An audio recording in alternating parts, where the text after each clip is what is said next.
Oh, so you guys are down 19 with 8 minutes to go in the fourth. When did you start to feel like this thing was attainable, and what do you think were the sequences that led to the momentum changing? To be honest with you, we played so many overtimes that I don't really remember the fourth quarter. I just remember there was a timeout, and energy was there, but it was one of those moments that you can either, flip the page to tomorrow,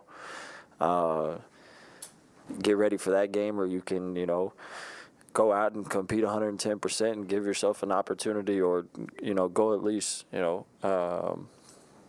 try to give yourself an opportunity to, get back in the game.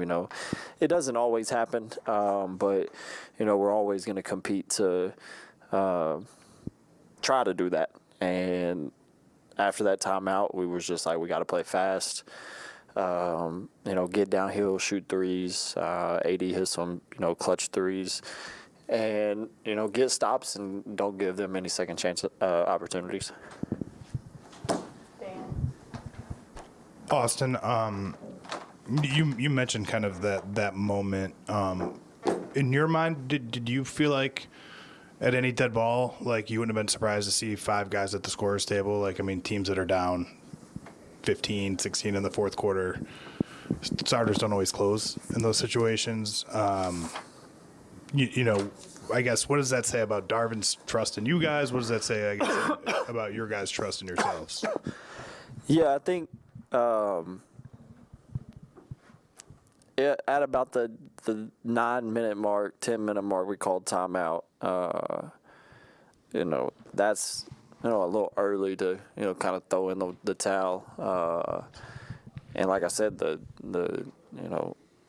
huddle was, we can do this. We got to play with a lot of energy and get hot. But it just shows that no lead safe in this league. Coaching staff kept preaching, that over and over again was, we can claw back into this. We can claw back into this. And, that's just what we did. But if, you go out of that timeout at the 9:52, I think it was, and you kind of fizzle for 2 to 3 minutes, then, it's probably 5 in, 5 out, and move on to tomorrow. But we went out of that timeout with a lot of energy and, grit to, claw back in. Austin, you as much as anyone has kind of talked about all season how we don't always appreciate or notice the things that AD's doing, but 34 points, 23 rebounds. You mentioned the threes, 4 blocks. How do you kind of encapsulate just his performance tonight, and also taking Giannis from the jump and pretty much defending him all game?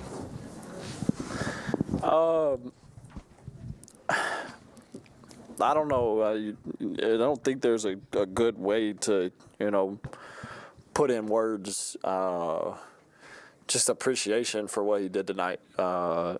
I don't know if it was third quarter, fourth quarter, if he caught a knee to the knee or whatever, but he was getting it worked on the whole second half. And with how the game was going, could have easily, like I said, moved on to tomorrow, because all these games are must wins, and we need him feeling, as good as anybody going into these games. But, his, mentality to, stick with it. And, like I said earlier, on the court, anytime he's on the court, regardless if he's making shots, blocking shots, rebounding, his presence is, in my opinion, his biggest strength. Anytime he's on the floor offensively, you got to account for him. Defensively, same thing. You get into the paint, there's nothing easy around there. So just appreciation to, him gutting it out. And, he's an all-pro like he does, Look at the numbers.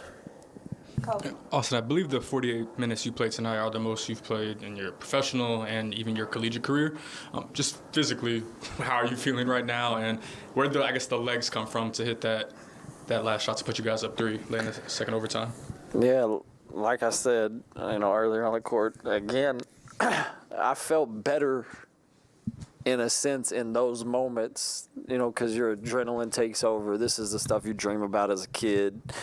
being on the road with your guys, you know, battling out an amazing team and having opportunities to make big shots. You know, that's what I've, you know, grown up, you know, living to do, counting down in the backyard to take a shot to win a game. If I somehow miss, time kind of slows down a little bit and I get to count down again. But, yeah, I felt worse at the first of the game. Legs were heavy, but like I said, in, you know, those moments, yeah, you know, I'm out of breath, but adrenaline's running so fast that, you know, you kind of don't feel it. Last two. And you've beaten this team now twice without having LeBron available for both games. A performance like this, what does it do for just your confidence level in terms of what this team could accomplish in the postseason, assuming everything goes well the rest of the regular season when you get there? Yeah, I mean, it means a lot. You know, obviously you want Bron to play every game, and, you know, just because he's, you know, such a big, you know, key in what we are trying to do as a team, as an organization. But your best player, second best player, however you want to, you know, frame it, whenever he's not, you know, in the game and you can come into, you know, situations where there's a team that's, you know, very, very good, kind of like we did in Boston early in the year without Bron and AD, that breathes life into everybody. And just the confidence that, you know, moves forward with those wins, it means a lot. And it just shows that, you know, we're more than capable to do that, you know, on any given night. And especially if you plug Bron into, you know, these scenarios, then it gets even better. Last question. The last double OT win you had at Golden State was to start off that other long trip, right? And then you go to Houston and Atlanta, a couple of tough losses. What's important to try and, you know, recharge mentally, especially when it's going to be tomorrow night against Memphis, and, you know, try to avoid that fate of any kind of letdown after a huge emotional game like tonight?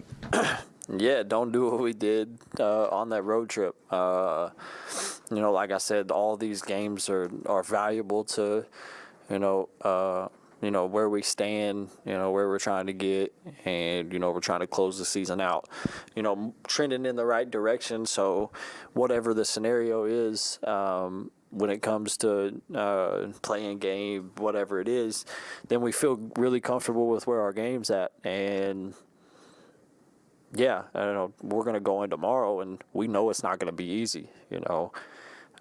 They've been dealing with injuries and all that this whole year, but they're still a talented club with a really good ball coach, and, you know, we got to go take it, you know, basically head on and prepare and, you know, compete, you know, 110%. Thanks. Thank you.